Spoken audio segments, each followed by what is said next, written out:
Dax, a little dragon with shiny scales and a big heart, sits by the water, trying to hold back a sneeze. All around him, butterflies flutter and frogs croak, but Dax is focused on his tickly nose. Achoo! His sneeze bursts out like a tiny thunderstorm, sending leaves, pebbles, and even a surprised frog flying. Grandma Draga, the oldest dragon in the village, stands in her doorway, her hat spinning on her head. Oh, my scales, not again, Dax. Dax lowers his head, his cheeks glowing pink with embarrassment. He wishes he could hide behind his wings. Dax just sighs, curling his tail around himself. Why can't I have a quiet sneeze like everyone else?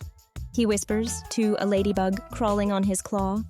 He worries that his sneezes will always cause trouble.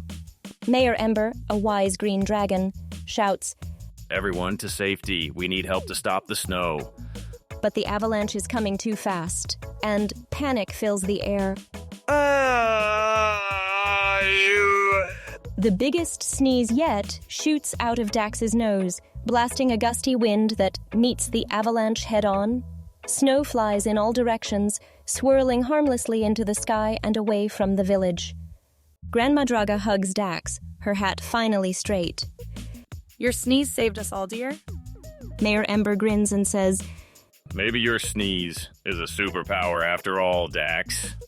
Dax smiles wide, proud and happy, as the village celebrates their hero, the sneezing dragon.